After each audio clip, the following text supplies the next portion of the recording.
Hey there, Oswald here, also known as the Reeve.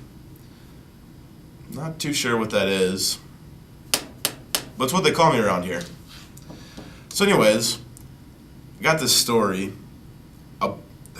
It's just, it's about this guy, he's called the Miller.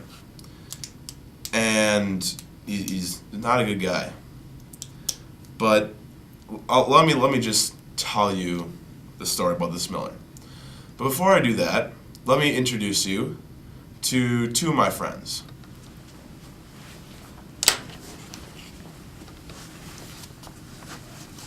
This is Al. His name is Alan actually. His friends call him Al. And this is John. And his friends call him Jay. They're two students from Strother. Not too sure where that is, but I'm pretty sure it's not in Antarctica. We're finally getting out of school. Whoa, okay. So their voices haven't exactly changed yet, but that's okay. Let's just move on with the story. We're finally getting out of school. Now we can go to the mill and watch the grain be ground.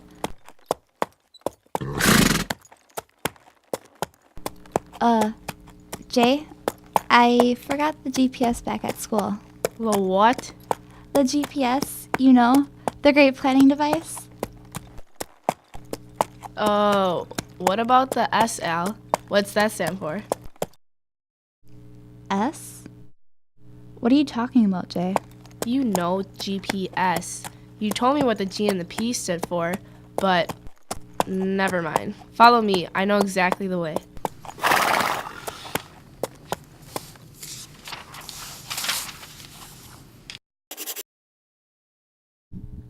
Wow, we're finally here after our 78-hour journey.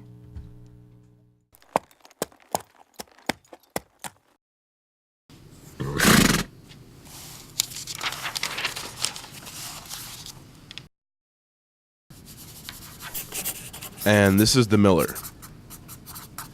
Stinking Miller. Hail, Simon. How's your fair daughter and your wife? Welcome, Alan. And you also, John. What are you two doing here? We've brought our college's grain to be ground. And what would you fellas like to do while the work is in progress? I want to stand next to the hopper and watch how the grain goes in. I never yet have understood. The Miller smiled to himself, thinking they were in for some type of trick, for the boy's father was a miller himself. The more sly tricks they play, the more I will steal from them. I don't care a straw for all their book learning.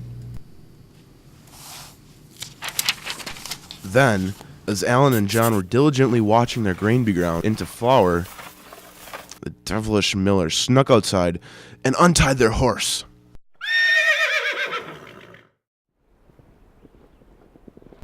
Help! Al! Our horse is lost.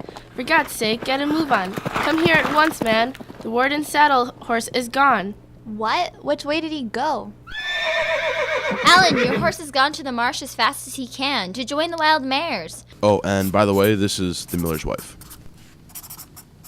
Curses on whoever tied him. It should have been tied better.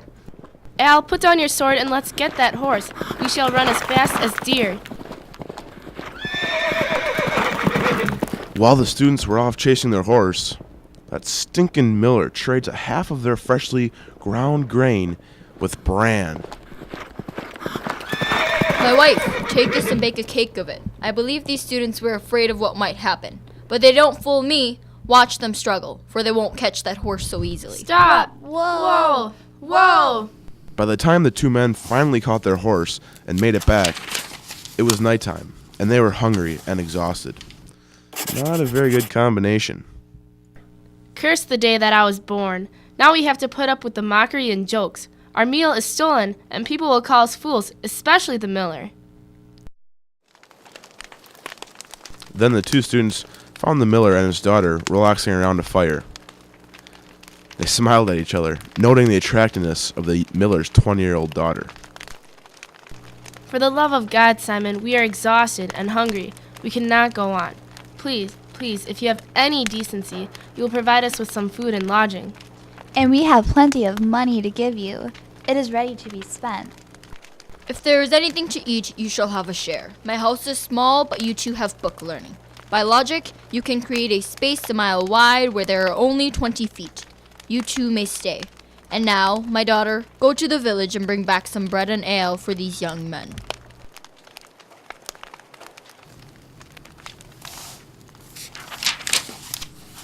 When the miller's daughter returned, they all had feasted together.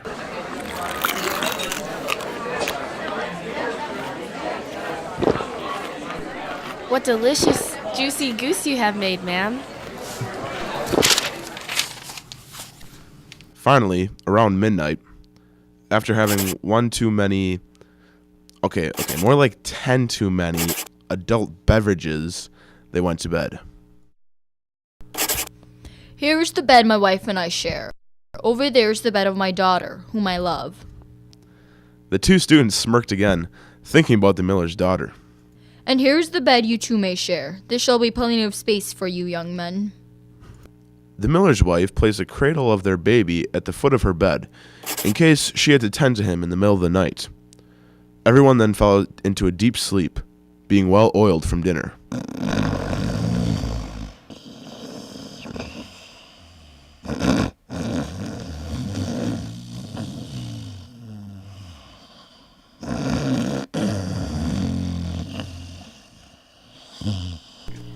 Are you asleep, Jay?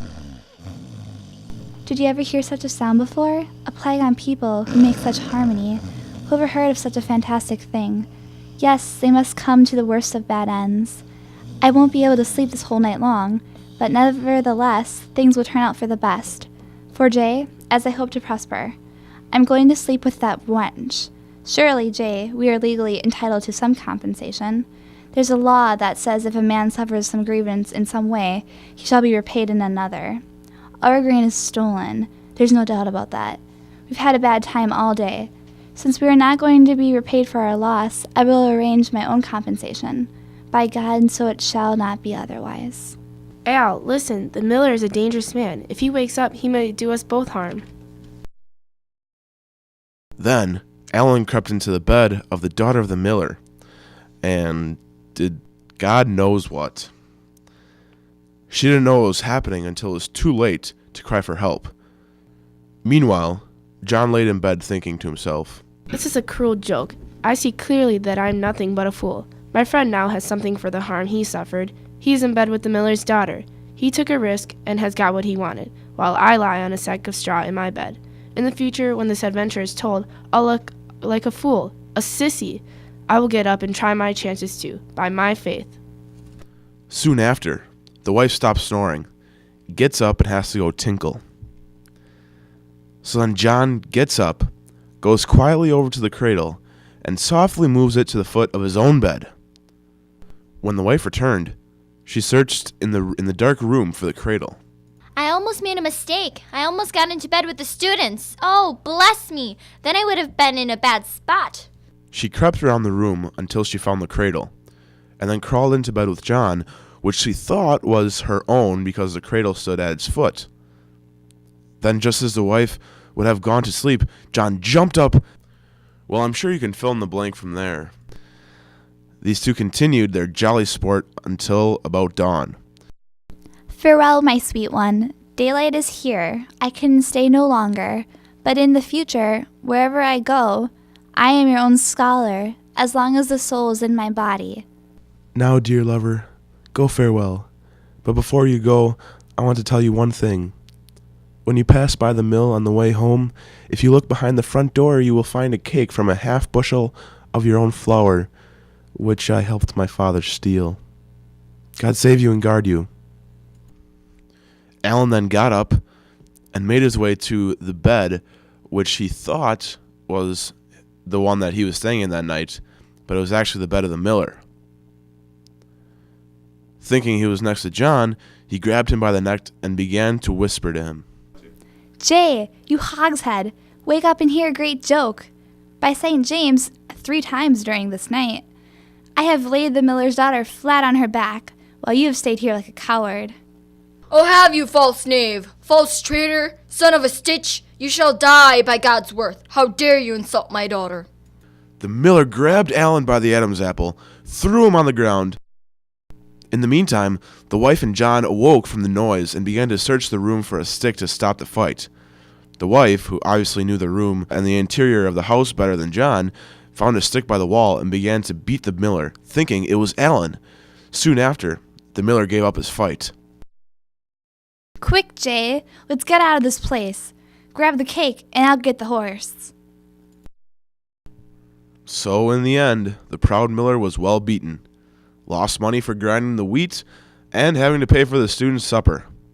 And his wife and daughter had been slept with. Stupid miller. You see what happens to a miller that is false?